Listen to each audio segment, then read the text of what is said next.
morning, ladies and gents. It's a beautiful day in Kentucky. Nice rainy weather. Welcome to Conspiracy Corner Podcast. This is your host, Abe Williams. Today, we're going to be doing a podcast on the tomb of Jesus, or what many believe is the tomb of Jesus, the Church of the Holy Sepulchre. Just like a little before statement, I myself am not like a Christian. I used to be one. I'm now, honestly, I guess first and foremost, I would consider myself an ancient astronaut theorist. I enjoy, I somewhat subscribe to LaVeyan Satanism philosophy,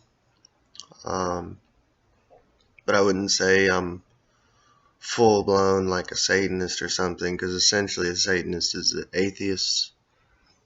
I would say I'm more agnostic of if there is a God, that's cool. If not, that's cool too. But I do find interest in basically if Jesus is a historical person. I don't know. To me, that interests me. I've gotten into this subject before on previous videos. If you haven't, check them out. Just simply delving into the theory that Jesus might have been a historical person named Joshua ben Joseph.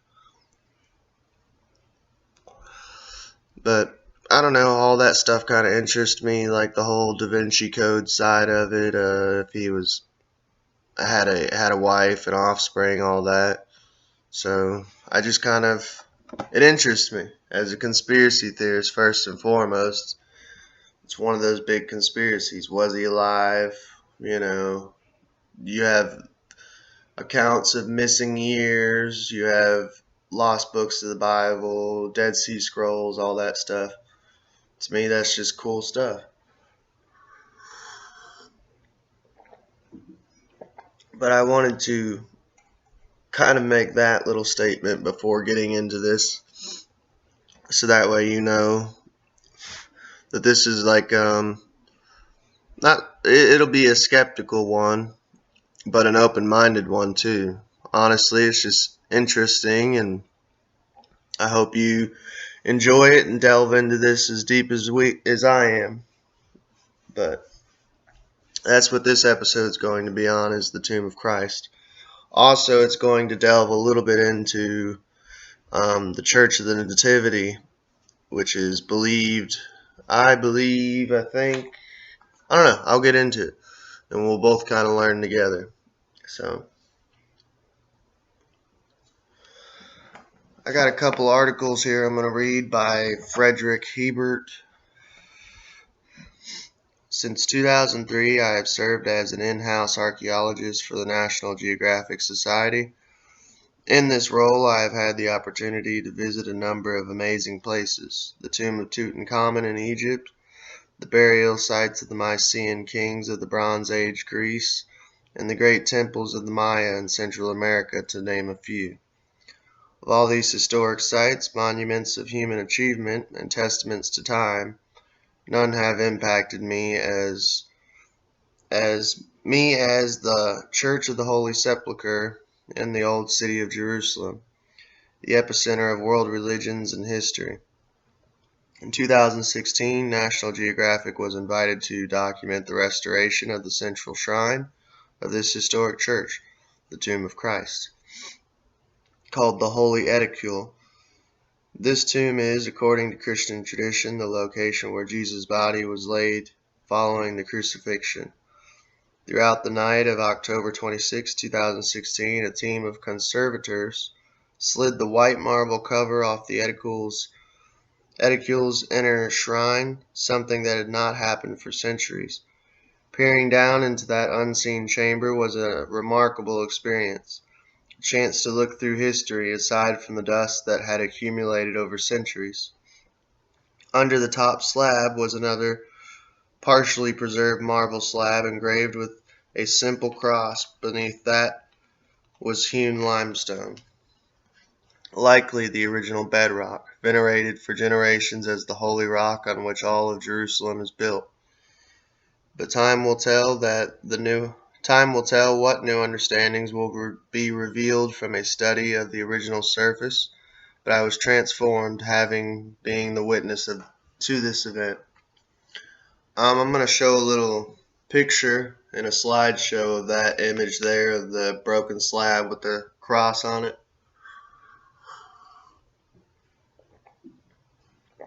I'm going to try to keep it in order that way. It's just better that way.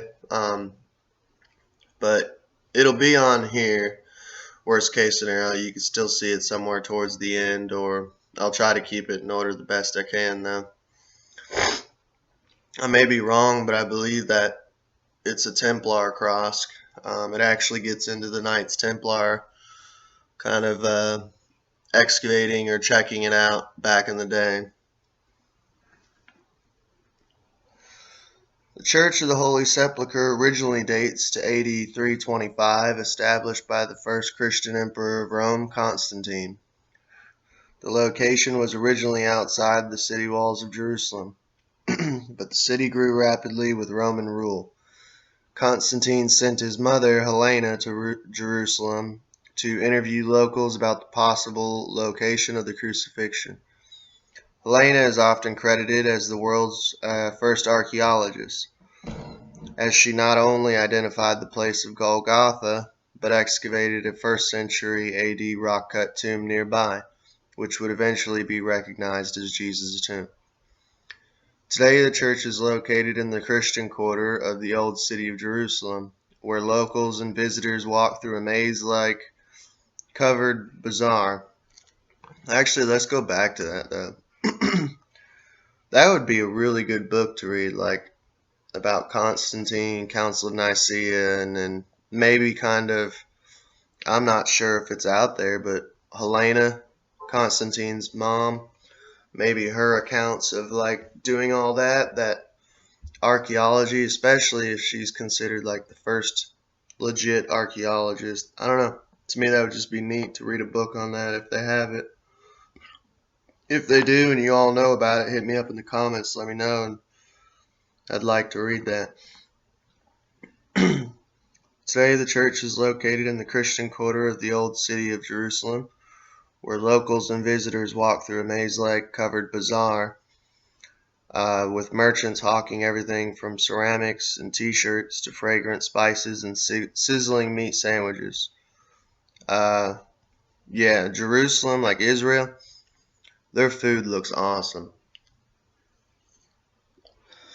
I ain't gonna lie, I love watching like food shows and stuff, and some of the stuff they be cooking on the streets, man, it looks good. One becomes disorientated, not being able to see the sky until all of a sudden the bazaar dumps you into it. The brilliant sunlight of the courtyard in front of the Church of the Holy Sepulchre, the stone-clad plaza, reminds you that it is an ancient site, leaving you with an overwhelming feeling of piety. From the countless pilgrims who have stood in the same spot across thousands of years.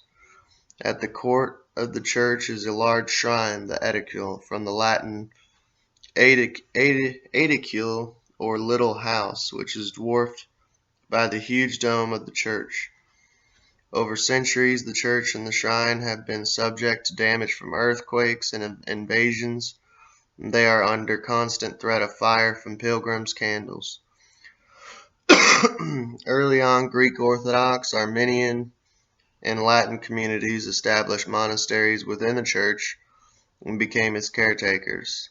The most current edicule had not been renovated since it was built in 1810, aside from iron reinforcement erected around the walls in 1947, following an earthquake. It was sorely in need of restoration.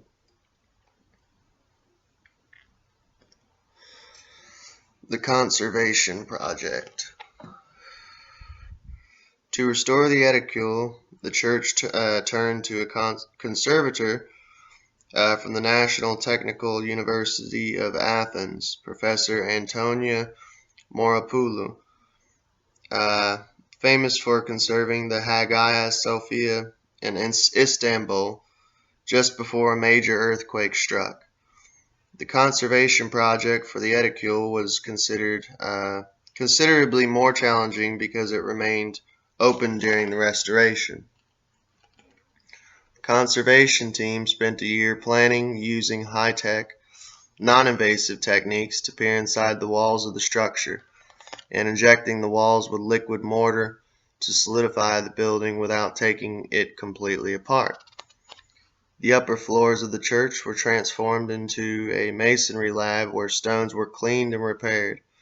In the edicule, painted frescoes were revealed under layers of black candle soot, and eventually the iron cage was removed, setting the monument free for the first time in 70 years.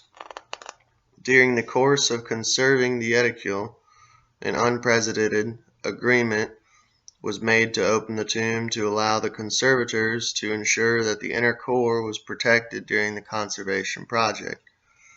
The tomb was opened for only about 60 hours starting on October 26, 2016. The long-awaited conservation of this shrine is a reminder of the fragile nature of our treasured monuments. The buildings we have erected throughout history, sites that have withstood earthquakes, war, and fire, need the stewardship of the world to survive for future generations. Nat Geo is one of the many organizations committed to preserving the stories and places that are essential of understanding our shared past. So there's a little background of the Church of the Holy Sepulchre. I'm going to definitely put tons of photos on here of different stuff so you can check it out. Let me find my place though and see if we're getting into the Church of the Nativity or going back to the Tomb of Christ. But yeah, I would love to go, to Jerusalem and see all this. I don't know. Being like a former Christian, I still have interest in it. I don't know, I just think it would be neat just to go to all this. But since we're talking about the death, the death place, the resting place of Jesus, let's get into the Church of the Nativity. Whoever Jesus Christ was or is, God, man, or the greatest literary hoax in history, the diversity and devotion of his modern disciples are on colorful parade. When I arrive in Bethlehem, the ancient city traditionally identified as his birthplace, the tour buses that cross the checkpoint from Jerusalem to the West Bank carry a virtual United Nations of pilgrims. One by one, the buses park and discharge their passengers, who emerge blinking in the dazzling sun. Indian women in splashy serifs, Spaniards in backpacks emblazoned with logos of their local parish, Ethiopians in snow-white robes and indigo crosses tattooed on their foreheads. Catch up to a group of Nigerian pilgrims in the manger square and follow them through a low entrance of the Church of the Nativity. The soaring aisles of the basilica are shrouded in tarps and scaffolding.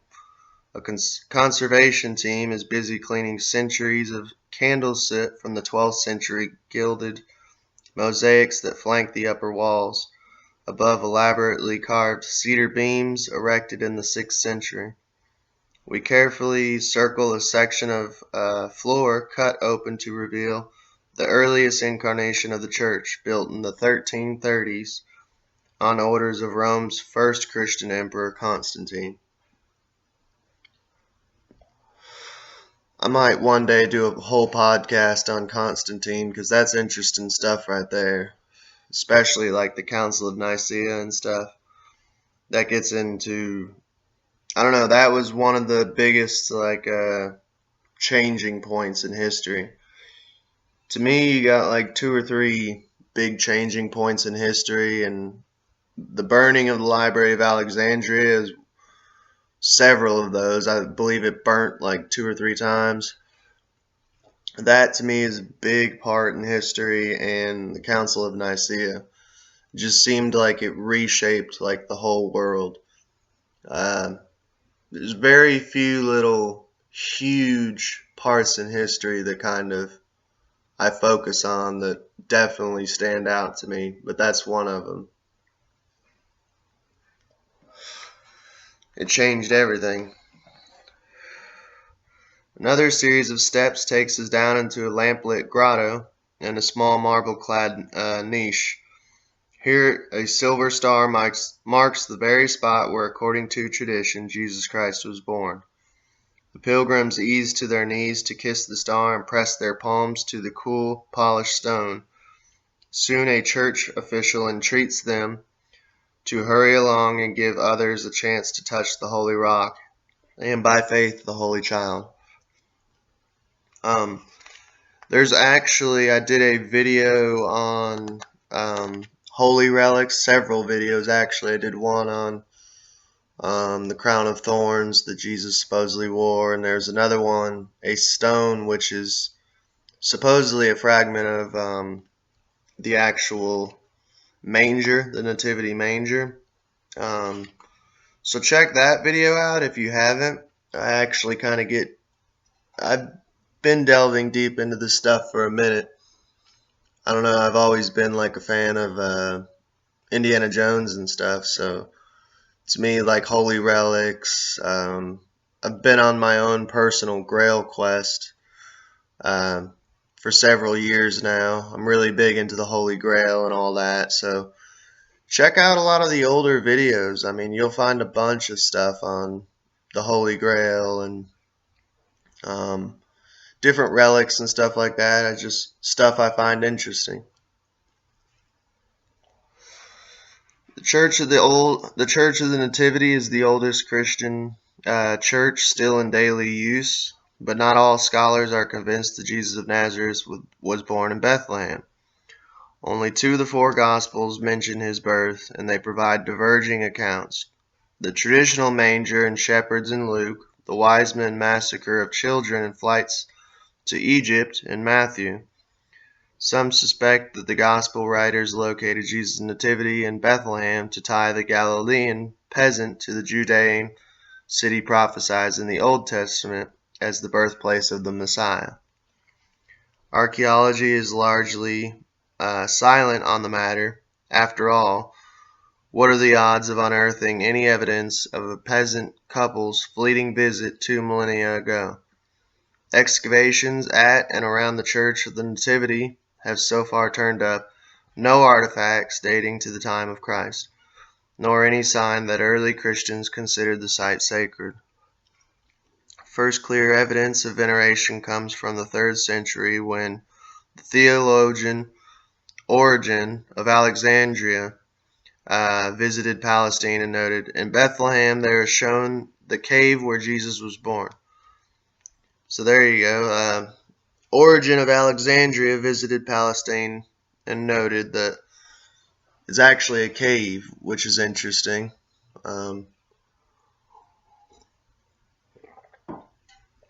Still a humble birthplace. You'll have to excuse me if I stop talking here and there. I'm drinking coffee this morning. But a cave rather than a manger.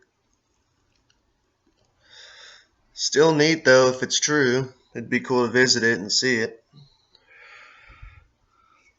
Let's see, where was I at?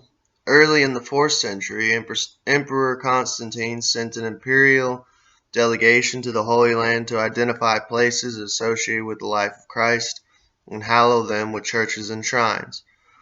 Having located what they believe was the site of the Nativity Grotto, the delegates erected an elaborate church, the forerunner of the present-day basilica. Many of the scholars I spoke to are neutral on the question of Jesus' birthplace, the physical evidence being too elusive to make a call. To their minds, the old adage that I learned in Archaeology 101, absence of evidence isn't evidence of absence, applies here.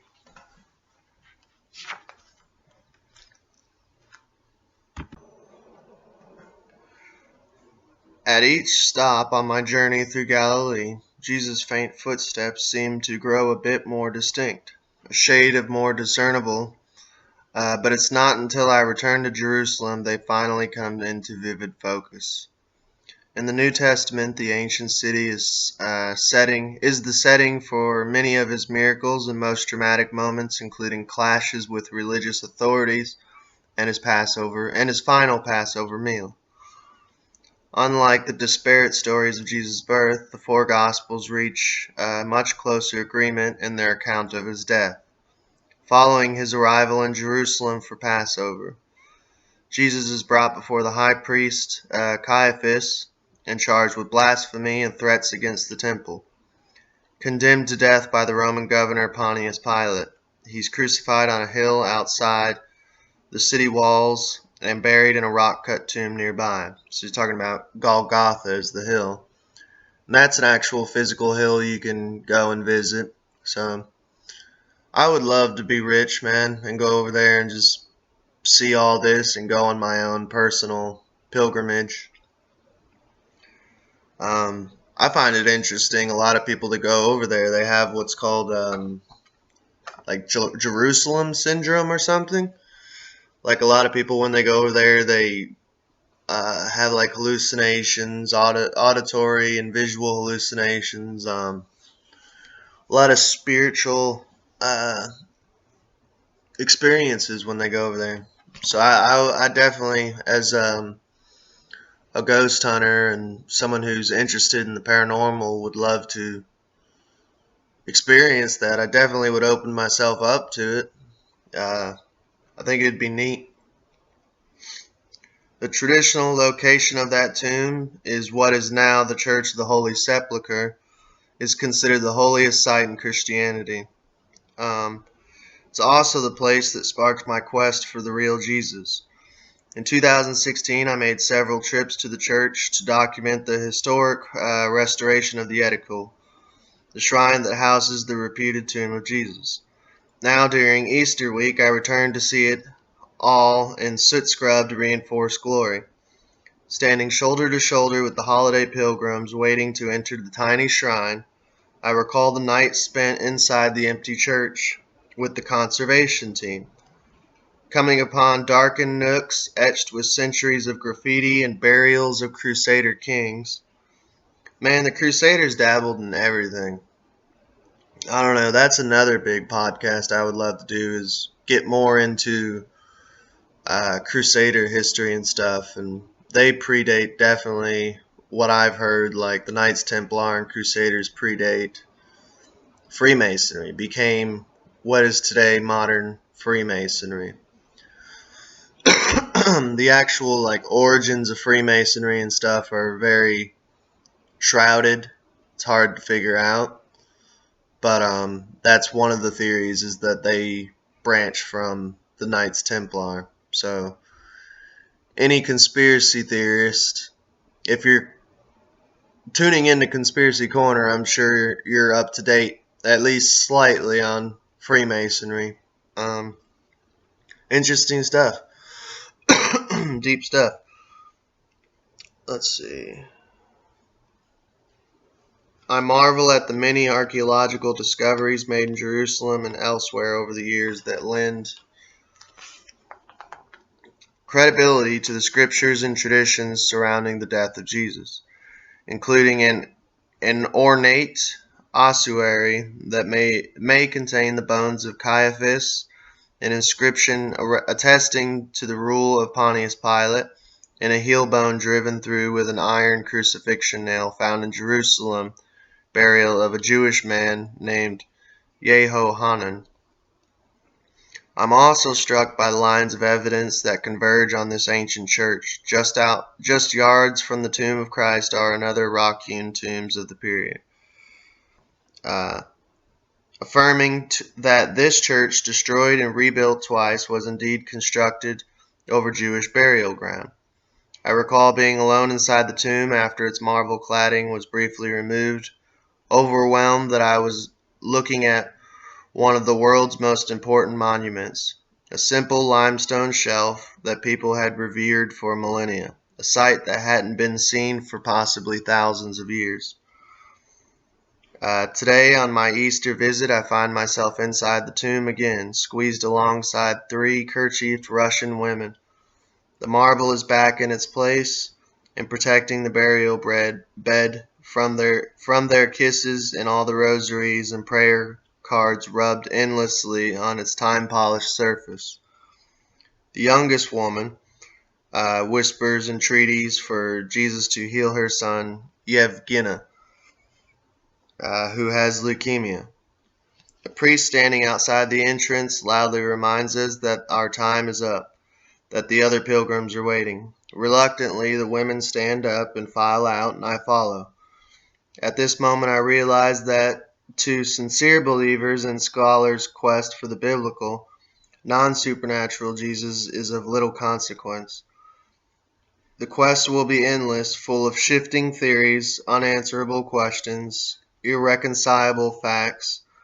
But for true believers, their faith in the life and death and resurrection of the Son of God will be evidenced enough.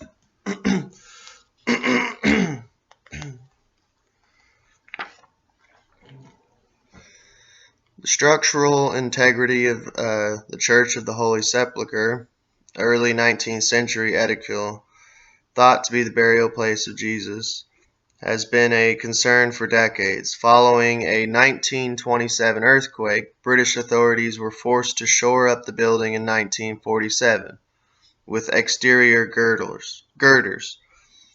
Difficulties among the groups that regulate the common areas of the church and a lack of financial resources have hindered its repair.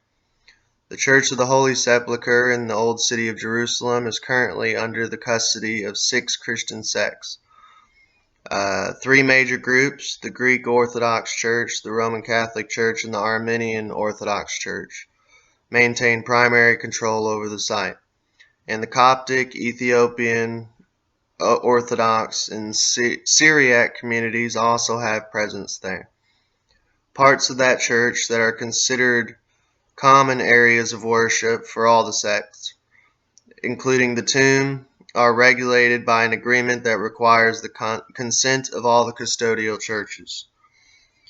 In 2015, the Greek Orthodox Patriarchate of Jerusalem, an agreement with 2 major communities, the Armenian Patriarchate of Jerusalem and the Franciscan Custos of the Holy Land, invited the National Technical University of Athens, which had previously led restoration projects on the Athenian Acropolis and the Hagia Sophia, to study the edicule. In March 2016, the communities of the Church of the Holy Sepulchre agreed to restore the structure. Major donors to the nearly $4 million project included a royal benefaction from Jordan's King Abdullah II and a $1.3 million gift from Micah Erdogan, the World Monuments Fund, in support of the project. There's also a little map that I'm going to show on here, a little side map that's interesting. Kind of give you an above and side view of the church itself.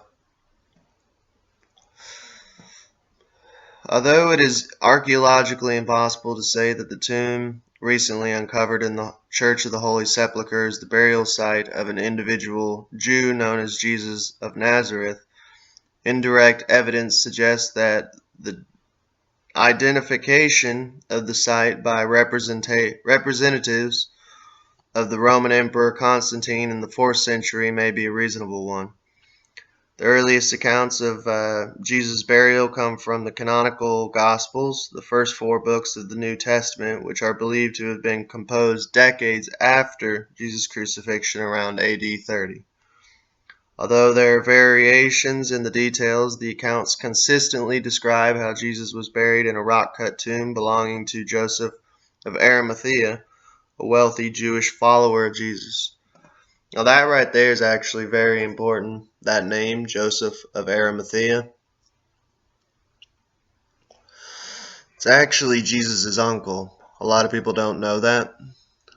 And it's said that there's actually an account that he took the Holy Grail and moved it after Jesus' death. There's also an account, I believe, that Jesus did some traveling with Joseph of Arimathea. I may be wrong, but he's definitely an important character in the whole Holy Grail conspiracies and stuff like that, and the tales and stuff. But he was pretty much like a rich Jewish guy at the time. Kind of lived like a Roman, was kind of Romanized, I guess. According to archaeologist and National Geographic grantee Jody Magnus, archaeologists have identified more than 1,000 such rock-cut tombs in the area around Jerusalem. Each one of them family tombs considered of one or more burial chambers with long niches cut into the divided sides of the rock to accommodate individual bodies.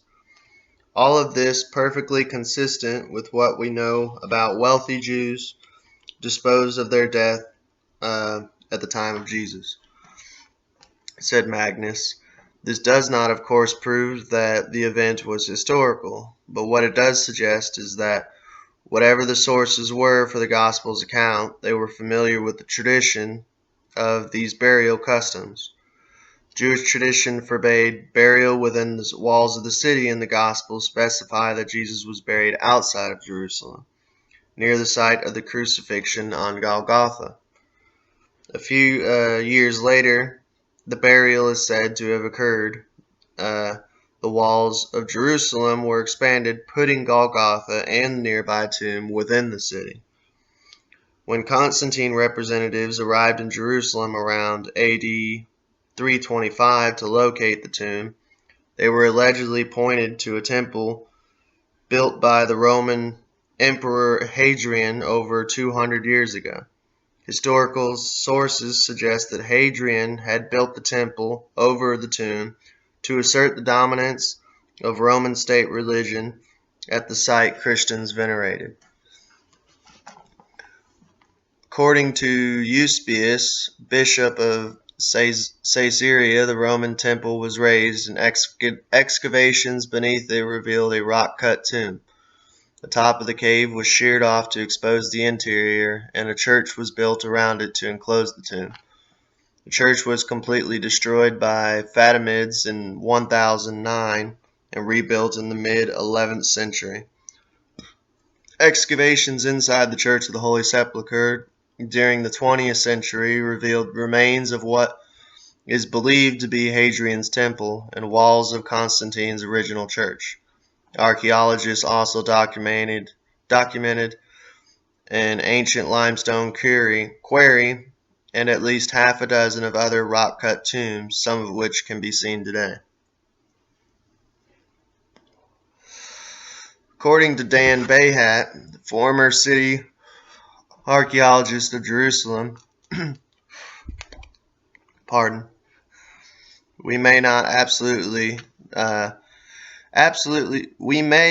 be absolutely certain that the site of the Holy Sepulchre is in the site of Jesus' burial, but we certainly have no other site that can lay claim nearly as weighty, and we really have no reason to reject the authenticity of the site. The surfaces of the rock must be looked at with the greatest care, I mean minutely, for traces of graffiti, said archaeologist Martin Biddle, who published a seminal study of the history of the tomb. He cited other tombs in the areas that may have been of considerable importance because they are covered with crosses and inscriptions painted and scratched onto the rock surfaces. I'll try to put an image of that to the actual rock, like the graffiti of the crosses and stuff. It's kind of neat. There's like a stone wall with just like thousands of little crosses carved into it. According to Christian tradition, the body of Jesus Christ was laid on a shelf or burial bed. hewn from the side of the limestone cave following his crucifixion by the Romans. Christian belief says Christ was resurrected after death, and women who came to anoint the body 3 days after the burial reported that no remains were present. For the first time in centuries, on October 2016, scientists exposed the original surface of what is traditionally considered the tomb of Christ, located in the Church of the Holy Sepulchre. The tomb had been covered by marble cladding since at least 1555 AD, and most likely centuries earlier. The towering wooden doors to the church were shut early, hours before normal closing times, leaving a bewildered crowd of pilgrims and tourists standing outside. Inside, a scrum of conservators in yellow hard hats, Franciscans in simple robes, Greek Orthodox priests in black tall hats, and Copts in embroidered hoods surrounded the entrance to the edicule. Peering into its reaches, rising above all of them, was the facade of early 19th century shrine, iron beams and orange safety tape obscuring its elaborate carvings.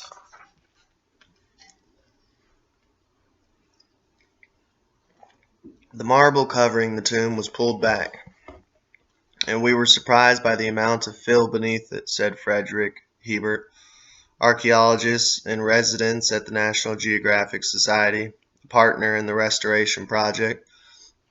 An older broken marble slab incised with a cross rested directly atop the original limestone surface of the burial bed.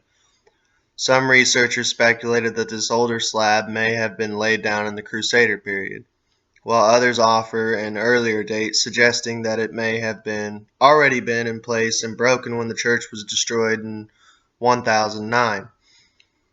No one, however, was ready to claim that this might be the first physical evidence for the earliest Roman shrine on the site. Inside the tomb, which usually glows with a faint constellation of wax candles, brightly constructed lighting filled the small cell, revealing tiny details that are usually overlooked. The marble slab that covers the holy bench, roughly 3 by 5 feet, and carved from creamy marble, had been pulled away from the wall, beneath its gray, beige stone surface. "What is it?" a conservator was asked. "We don't know yet," she replied. "It's time to bring in the scientific monitoring tools." Outside the edicule, Theophilus III, the Greek Orthodox Patriarch of Jerusalem, stood watching the events with a serene smile. "I'm glad that the atmosphere is special. There's a hidden joy," said the Patriarch. "Here we have Franciscans, Armenians, Greeks, Muslim guards, and Jewish police officers. We hope and we pray that this will be a real message that the impossible can become possible with all. We all need peace and mutual respect." Test results would reveal that the lower slab was most likely mortared in place in the mid-4th century under the orders of Emperor Constantine. The results came as a welcome surprise to those who study the history of the sacred monument. "Obviously, the date is spot on for whatever Constantine did," said archaeologist Martin Biddle. "That is very remarkable."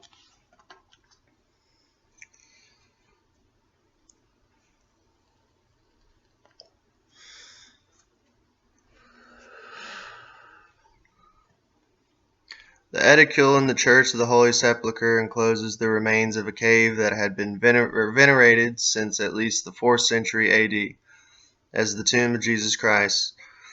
Restoration of the edicule revealed that much of the 19th century shrine and its surrounding rotunda appeared to be built largely on an unstable foundation of crumbled remnants of earlier structures. Unexplained tunnels and voids run directly beneath and around the edicule. Now that would be interesting to see, like, what's in those tunnels. Maybe they could use something like a Jedi, which is like a camera that they used in, I believe it was a pyramid out in Egypt, to kind of check out hidden rooms and stuff in one of the pyramids. But yeah, the camera was actually literally called Jedi. Maybe they were like Crusader built or something. I could see that because the Crusaders build all sorts of tunnels and secret passages, and they're all about secret Freemasonry. Well, secret Masonry, I should say. An 8-foot deep archaeological trench dug south of the shrine in the 1960s sits beneath an unsupported concrete slab in an area where visitors have lined up to enter the tomb. Several of the 22-ton pillars hold up the dome of the rotunda rest on more than 4 feet of unconsolidated rubble. In 2016, the team of National Technical, I'll just use this, NTUA, worked to reinforce the bowing walls of the edicule, re-anchoring columns with titanium rods and regrouting layers of masonry that go back more than 1,000 years. A ventilation system was involved, in part, to alleviate the destructive soot from thousands of candles. And unsightly exterior girders erected by British authorities in 1947 were cut away with a plasma saw. The tomb itself was opened for the first time in centuries. In 2017, the work on the edicule was completed at a cost of $4 million. This is one of the most complex sites for archaeology at one of the holiest sites in the world, said archaeologist Martin Biddle, who has extensively studied the history of the edicule. This work is a collective work, said NTUA Chief Scientific Supervisor Antonia Moropoulou. It doesn't belong to us, it belongs to all humanity. The team of the NTUA that completed the restoration of the Church of the Holy Sepulchre warned that additional work was needed to prevent the shrine and the surrounding complex from experiencing significant structural failure. Scientists discovered a very real risk that the holiest site in Christianity may collapse if nothing were done. Restoration of the edicule revealed that much of the 19th century shrine and its surrounding rotunda, which host approximately 4 visitors annually, appeared to be built largely on an unstable foundation of crumbled remnants of earlier structures and is honeycombed with extensive tunnels and channels. The NTUA, a report provided on National Geographic, revealed that much of the risk posed to the tomb is due to the rich history of the venerated site. Ground-penetrating radar, robotic cameras, and other tools show that some portions of the edicule's foundation sit on the rubble of earlier buildings. And there's actually a little diagram I'm going to place on the slideshow so you can see how it's changed over the years, the actual exterior of the building. I'm not sure if that's what they're talking about or just previous buildings that it was built over. Let's see. A survey beneath the floor of the edicule and rotunda conducted during the restoration project confirmed some of what scientists had long suspected while uncovering previously unknown risk to the stability of the entire 3,000 square foot survey area.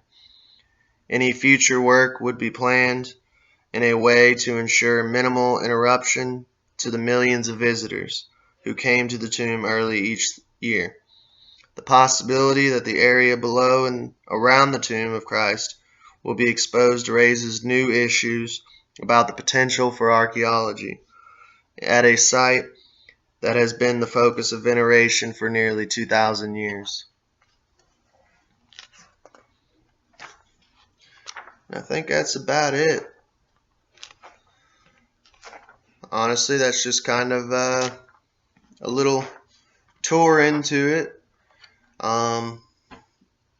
Speculation on if it's real or not. There's a part of me that would like to believe that it's real, that it was a historical place, that Christ was a historical person, perhaps Joshua ben Joseph. But there's also a part of me that fears the reality of it, of I guess religious, I guess brainwashing, not to sound harsh, but that fear that they instill in you as a child, that if you believe this or don't believe this or burn for eternity, you know. Sadly, that kind of ruins a lot of it. But from a archaeological standpoint, I mean, it's neat. It's interesting. Um, I still find this stuff interesting. Let me know in the comments. And this is from my mouth, you know, as an agnostic, essentially. Um, I find it interesting as hell. And I've never understood that, how, like, atheists and stuff, just because they're not religious, how they're just kind of like, it's all bullshit, you know? And it's like, I don't know. I mean, you can still find that stuff interesting. And just because you don't believe that perhaps he's the son of God doesn't mean that he didn't exist as an actual person. Um, but that's just me. I find it interesting, and I hope you all enjoyed this podcast of Conspiracy Corner. Let me know in the comments what you think.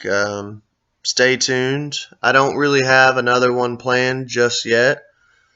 Um, there is one that I'm looking at. It's kind of it's like either haunted places or just scary places in general around the world. I might do a podcast on it. I'm definitely going to put out videos and stuff. I put out 5 different mini podcasts. I had to do it in sections, sadly, on Loch Ness Monster. And I did a visit to Redbird Stone, an archaeological site here in Kentucky with Celtic carvings that predate Columbus, kind of forbidden history stuff. I went and visited it, made a video on it, so just stay tuned. I'm always putting something out, whether people view it or not. Sadly, my views have gone down. My subscribers have gone up, but the views have gone down, which make zero sense to me. I don't understand that one. But